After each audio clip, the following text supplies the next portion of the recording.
Hello guys, एक बार फिर से आप सबका स्वागत है चैनल बाय इंजीनियर्स में। आज हम कंटिन्यू करेंगे ज्योग्राफी को पार्ट। आज अपन चैप्टर 2 पढ़ेंगे जिसका नाम है ग्लोब, लैटिट्यूड एंड लॉन्गिट्यूड। हम लैटिट्यूड और लॉन्गिट्यूड के बारे में बात करेंगे इस चैप्टर में। सबसे पहले समझते हैं कि आप सबने देखा होगा ऑफिसों वगैरह में जो भी सरकारी दफ्तर होते हैं उनमें ग्लोब पड़ा होता है। ग्लोब सेम अर्थ की तरह होता है जो कि टिल्ड रहता है। ऐसा एक आपने देखा होगा ऑफिसों में पड़ा रहता है जो कि अर्थ जैसा होता है। आप सबने ऐसा देखा होगा जो कि ऑफिसों में पड़ा रहता है। ये किस तरह का है? ये ग्लोब है। ग्लोब क्या होता है? ग्लोब एक अर्थ का रेप्लिका कह सकते हैं हम अर्थ के, जिससे हम अर्थ के सिमिलर अर्थ जैसा ही होता है जो कि स्टडी करने में काम आता है। हम ग्लोब का यूज कहाँ करते हैं?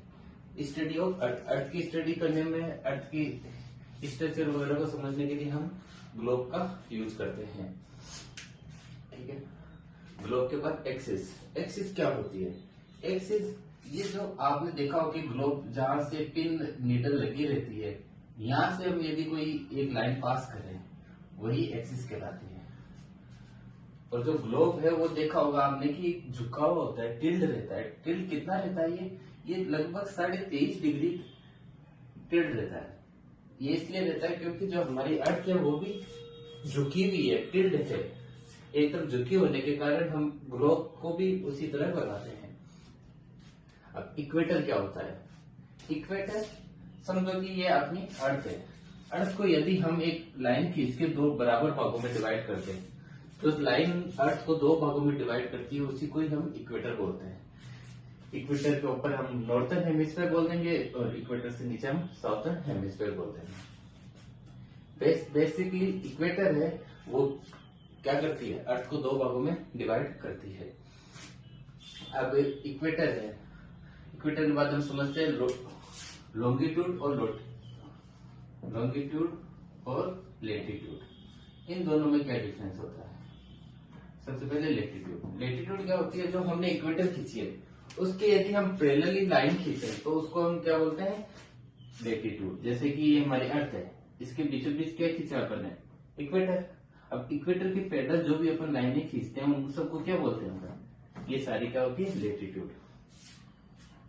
ये सारी लैटिट्यूड होती है और इनमें से कुछ इंपॉर्टेंट लाइन्स होती है जो कि मैंने यहाँ पे दर्शाया है, जिसको हम जो एकदम मिडल से निकलती है उसको हम बोलते हैं इक्वेटर। जो 23.5 डिग्री साउथ से निकलती है उसको बोलते हैं ट्रॉपिक ऑफ कैप्रिकॉर्न। जो 66.5 डिग्री साउथ से निकलती है उसको आर्टिक सर्किल। 23.5 डिग्री नॉर्थ से निकलती है उसको ट्रॉपिक ऑफ कैंसर। और जो 66.5 डिग्री नॉर्थ से निकलती है उसको आर्कटिक सर्किल। इनमें से कौन सी लाइन है जो कि अपने इंडिया से निकलती है? तो वो है ट्रॉपिक ऑफ कैंसर। इंडिया लगभग यहाँ के आसपास लाइज करता है ट्रॉपिक ऑफ कैंसर पे। ट्रॉपिक ऑफ कैंसर इंडिया को दो भागों में, ऑलमोस्ट दो भागों में डिवाइड कर देता है। अब इसके अलावा हम इस जो अर्थ है इसको टेम्परेचर के वाइज भी हम डिवाइड करते हैं। जो इक्वेटर के पास का जो एरिया होता है, जैसे कि ये मानो ये ट्रॉपिक ऑफ कैंसर से लेकर ट्रॉपिक ऑफ कैप्रिकॉर्न के बीच का जो एरिया होता है, इस एरिया को हम बोलते हैं टोरॉइड जोन या ट्रॉपिक जोन। यहाँ पे क्या होता है? हीट मैक्सिमम होती है क्योंकि जो सनलाइट होती है वो यहाँ पे डायरेक्ट पड़ती है।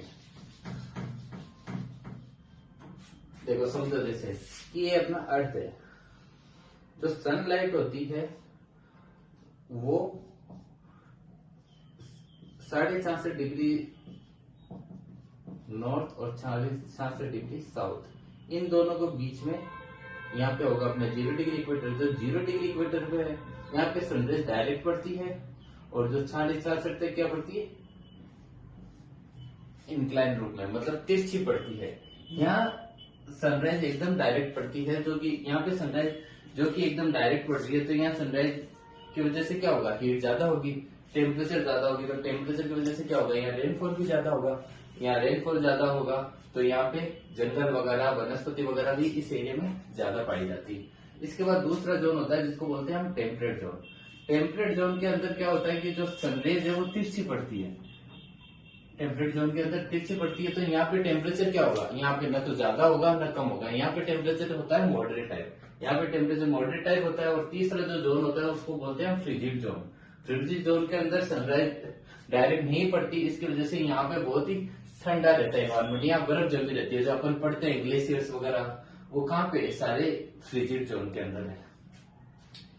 इस तरह हम टेम्परेचर के आधार पर भी अर्थ को डिवाइड कर देते हैं लेटीट्यूड पे।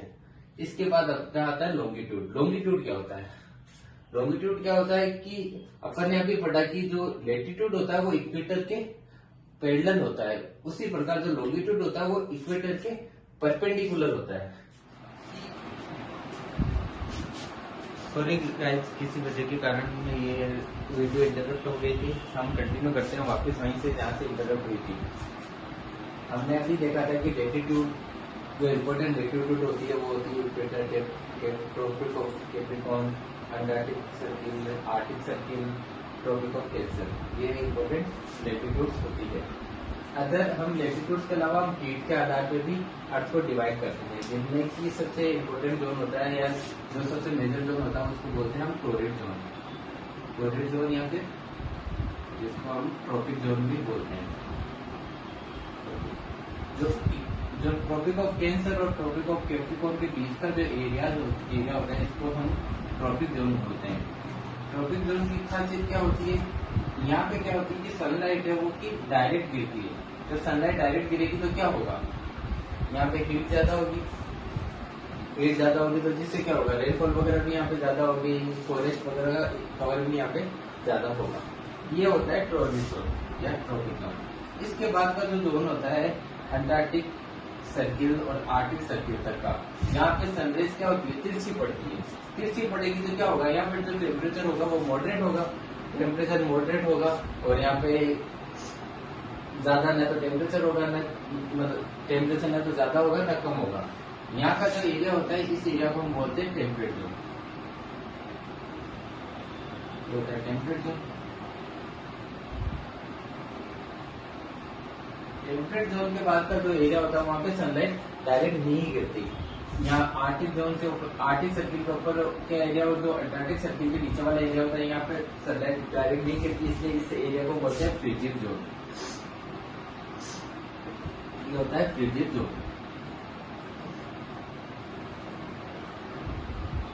फ्रिजिड जोन नाम क्यों रखा है, क्योंकि यहाँ जनरली ये फ्रीज यानी फ्रीज बर्फ जमी रहती है। ये एरिया पूरे साल में इस एरिया में बर्फ जमी रहती है, ये ग्लेशियर टाइप का एरिया होता है।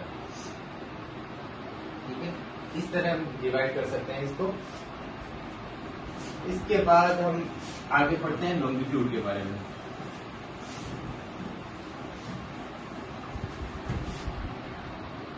लॉन्गिट्यूड क्या होता है, अभी हमने पढ़ा कि लेटीट्यूड होती है वो क्या होती है, पैरेलल टू इक्वेटर होती है। तो लॉन्गिट्यूड क्या होती है, परपेंडिकुलर टू इक्वेटर। समझो कि हमने अभी लॉन्गिट्यूड देखा, ये सब क्या है, लॉन्गिट्यूड है जो कि क्या इक्वेटर के, ये मानो कि इक्वेटर और इक्वेटर के जो पैरेलल होती है। लैटिट्यूड क्या होता है, समझो कि ये नॉर्थ पोल है, ये साउथ पोल है। इस बिंदु से इस बिंदु की तरफ हम जो परपेंडिकुलर लाइन खींचते हैं इक्वेटर से, इस लाइन को क्या बोलते हैं, ये होती है लॉन्गिट्यूड, हम लॉन्गिट्यूड बोलते हैं। लॉन्गिट्यूड क्या होती है, perpendicular to equator, perpendicular equator होती है। हम क्या करते हैं कि नॉर्थ पोल से साउथ पोल की तरफ हम लाइनें खींचते हैं जो कि परपेंडिकुलर होती है लेटीट्यूड्स के। तो ये लाइनें होती है, इन्हीं सब लाइनों को बोलते हैं क्या, मेरिडियन ऑफ लॉन्गिट्यूड। ये सारी क्या है, लॉन्गिट्यूड है। हम लॉन्गिट्यूड असल में क्यों खींचते हैं, कभी सोचा है कि हमने इतना ये लाइनें क्यों खींच रहे हैं।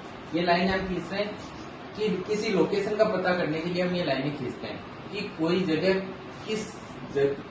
कोई जगह को यदि नेविगेट करना हो तो वो हम कैसे करेंगे, हमने कैसे बताऊंगा ऑस्ट्रेलिया की कि कहाँ पे ऑस्ट्रेलिया है, तो कैसे पता चलता है, इन ग्रिड के थ्रू पता चलता है।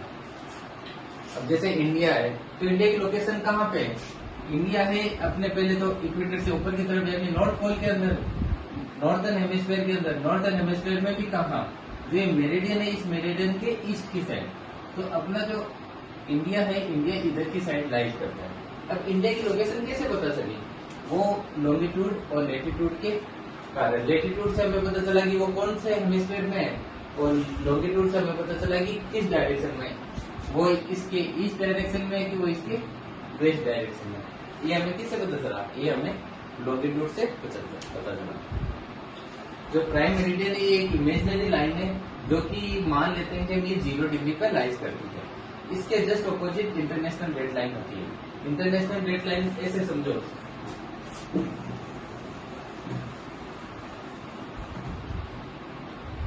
कि ये हमारी क्या है? प्राइम मेरिडियन जो 0 डिग्री पे है। ये समझो कि एक बॉल है। बॉल को हम क्या करते हैं? बॉल के इधर जाएंगे या इधर जाते हैं। यदि मैं बॉल को जस्ट 180 डिग्री लाइन रोटेट करता हूँ तो क्या होगा? इसके पीछे वाली लाइन आ जाएगी। या फिर मैं इधर जाऊंगा तब भी 180 डिग्री, तो क्या होगा? इसके जस्ट पीछे वाली लाइन आएगी। मान लेता हूँ ये लाइन इसके पीछे वाली। तो इसके जस्ट ऑपोजिट, प्राइम मेरिडियन के जस्ट ऑपोजिट जो लाइन होती है उस लाइन को हम क्या बोलते हैं? जो 180 डिग्री पे लाइज करती है उसको इंटरनेशनल डेड लाइन बोलते हैं। इसको इंटरनेशनल डेड लाइन क्यों बोलते हैं? ये समझो कि है ना, अभी ये आपको पता होगा कि जो 1 डिग्री है, 1 डिग्री ट्रेवल करने में 4 मिनट लग जाता है लाइट को। 1 डिग्री ट्रेवल करने में 4 मिनट लग जाता है। तो क्या होगा? जब मैं यहाँ पे मान लेते हैं कि लाइट सूरज अभी कहाँ पे? इस पे प्राइम मेरिडियन पे। तो इससे यदि मैं ईस्ट की साइड जाता हूँ या वेस्ट की साइड जाता हूँ, यदि मैं 180 डिग्री ईस्ट की तरफ जाता हूँ तो क्या होगा? 1 डिग्री के लिए अपन ने देखा कि 4 मिनट लगता है, तो 180 डिग्री के लिए कितना टाइम लगेगा? 180 इंटू 4, 180 इंटू 4 लगेगा ना, तो ये कितना हो जाएगा? 720। और 720 मिनट है तो इसको आवर में कन्वर्ट करेंगे तो 7 से डिवाइड करेंगे तो क्या होगा? 12 आवर्स। यानी मुझे 180 पहुंचने में कितना टाइम लग जाएगा? 12 आवर्स। और यदि मैं पीछे की तरफ से भी जाता हूँ तो मुझे कितना टाइम लगेगा? 12 आवर्स। हमने देखा है कि प्राइम मेरिडियन के आगे तरफ जाते हैं तो टाइम क्या होता है? 8 होता है। और जब हम इसके पीछे की तरफ जाते हैं तो टाइम क्या होता है? सब्सट्रैक्ट होता है। आगे की तरफ जाएगा तो टाइम 8 होगा और पीछे की तरफ जाएंगे तो टाइम सब्सट्रैक्ट होगा। अब समझो कि है ना, प्राइम मेरिडियन में समझो कि आज भी टाइम लगी 1 PM हुआ है, ठीक है? यह टाइम समझो कि 1 PM हुआ है।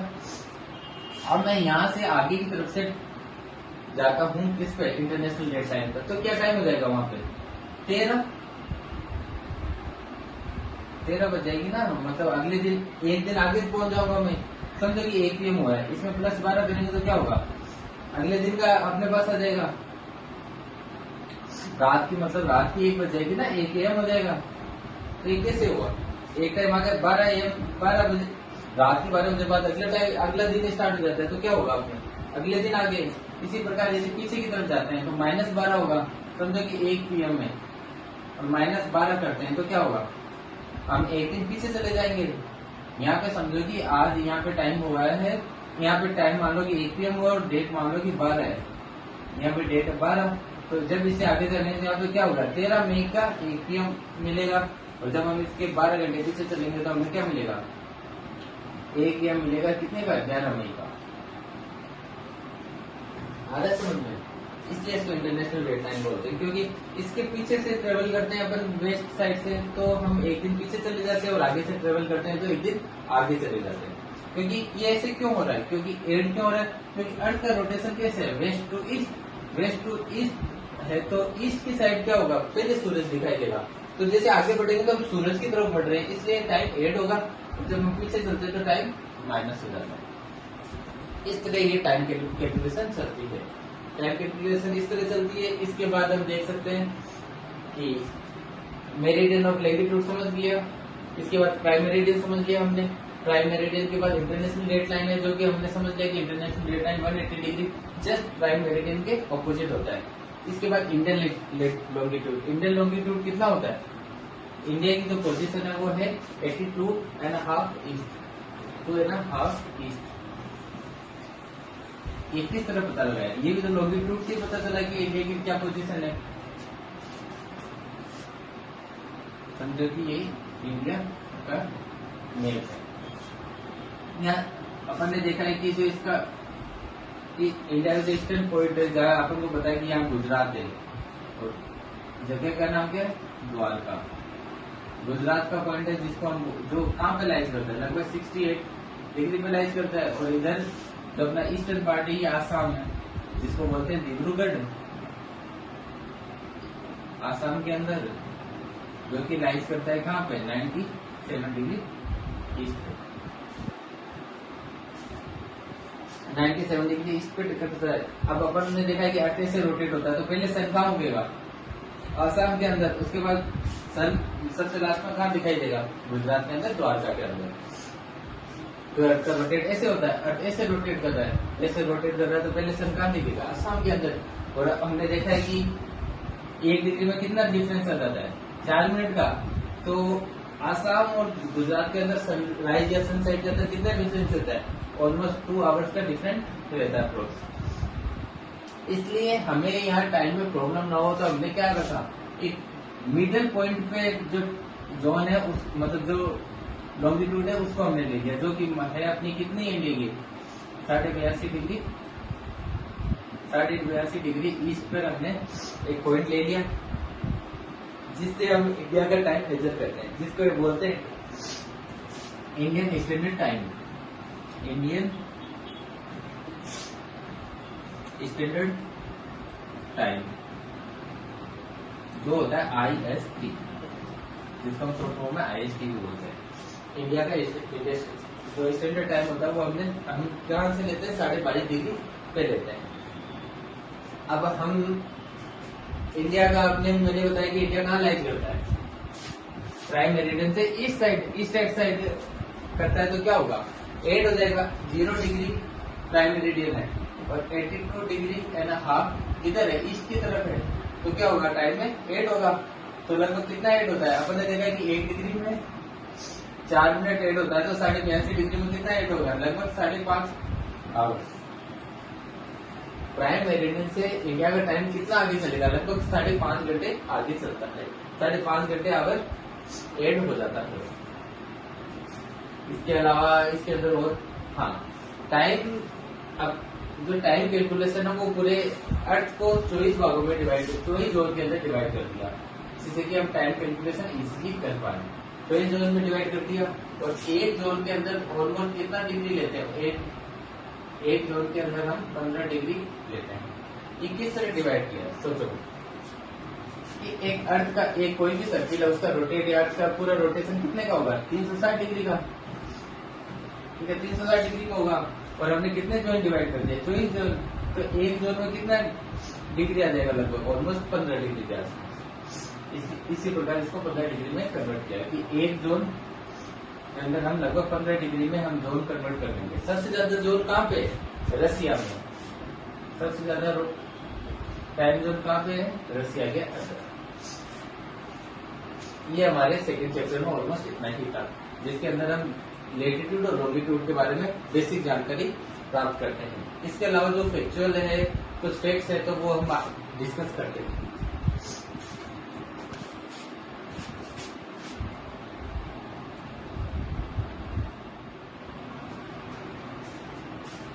इसमें एक छोटा सा टॉपिक और है, वो भी हम समझ लेते हैं कि किस तरह, अभी मैंने आपको बताया कि सनलाइट डायरेक्ट आती है या वर्टिकली आती है, तो कैसे होता है। ये सन है, सन की यहाँ पे जो लाइट डायरेक्ट आती है वो कहाँ पे आती है, ट्रॉपिक ऑफ कैंसर पे। ट्रॉपिक ऑफ कैंसर पे किस टाइम आती है, 21 जून के आसपास, और इसको हम क्या बोलते हैं, समर सोल्स्टिस। देखा होगा कि जून के आसपास अपने यहाँ पे गर्मी बहुत पड़ती है। गर्मी क्यों पड़ रही है, क्योंकि हम लाइज करते हैं कहाँ पे, ट्रॉपिक ऑफ कैंसर पे। ट्रॉपिक ऑफ कैंसर पे लाइज करते हो, ट्रॉपिक ऑफ कैंसर पे क्या होगी, सनराइज डायरेक्ट आती है, इसलिए अपने यहाँ पे गर्मी पड़ती है।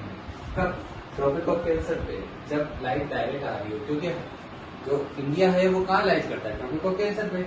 इसी प्रकार जब हम अर्थ, अपन को पता है अर्थ रिवॉल्व करता है किसके, सन के चारों तरफ, तो जब रिवॉल्व करता जब टाइम आगे बढ़ता है तो क्या आता है, सितंबर के टाइम पे क्या होता है, जो लाइट है वो कहाँ पे डायरेक्ट लाइज करती है, सनराइज डायरेक्ट करती है इक्वेटर के ऊपर सनराइज डायरेक्ट आती है, और इसको हम क्या बोलते हैं, ऑटम इक्विनॉक्स के टाइम में। ऑटम का मतलब आप समझते होंगे पतझड़ के टाइम पे क्या होता है, पेड़ अपनी पत्तियां छोड़ देते हैं, क्योंकि उसके बाद क्या आने वाली होती है, सर्दियों के अंदर क्या होता है कि जो सनराइज होती है वो कहाँ पे डायरेक्ट लाइज करती है, बोलो, ट्रॉपिक ऑफ कैप्रिकॉर्न पे। ट्रॉपिक ऑफ कैप्रिकॉर्न पे क्या होता है, सनराइज डायरेक्ट लाइज करती है। और क्या होगा, अपन कहाँ लाइज कर रहे हैं, अपन करते हैं ट्रॉपिक ऑफ कैंसर पे। तो ये ट्रॉपिक ऑफ कैंसर क्या हो गया, अपन से सन रेज क्या होगी ट्रॉपिक ऑफ कैंसर पे तिरछी पड़ेगी, क्योंकि वो दूर हो गया, तिरछी पड़ेगी तो इससे क्या होगा, वहां पे सर्दियां पड़ेगी। इसलिए 22 दिसंबर के आसपास अपनी क्या रहती है, मैक्सिमम यहाँ पे ठंड रहती है। और इस टाइम को क्या बोलते हैं, विंटर सोलिस्टिस। इसके बाद जैसे हम आगे जाते हैं, फिर से वही होता है, क्या होगा, तो सनराइज है वो वापस इक्वेटर पे गिरती है, डायरेक्ट इक्वेटर पे गिरती है। और इस टाइम को अपन क्या बोलते हैं, स्प्रिंग इक्विनॉक्स। ये लगभग किस टाइम का होता है, ये 21 मार्च के आसपास का टाइम होता है। तो सर्दियां गई होती है और गर्मियां आने वाली होती है, उसके बीच के टाइम तो स्प्रिंग इक्विनॉक्स। ऐसे करके सनराइज अलग अलग टाइम पे अलग अलग लेटीट्यूड पे डायरेक्ट गिरती है। उसके हिसाब से हम ये अपन सीजन वगैरह निकाल देते हैं। 4 सीजन मैंने बता दिया आपको, समर, विंटर, स्प्रिंग और ऑटम, ऐसे करके निकालते हैं। इसके अलावा आई थिंक मेरे हिसाब से आपको समझ में आ गया होगा कि ये किस तरह सनराइज गिरती है। तो ये अपने टॉपिक में बस इतना ही था। कल हम मिलते हैं नए टॉपिक के साथ, नए चैप्टर के साथ। तब तक के लिए धन्यवाद।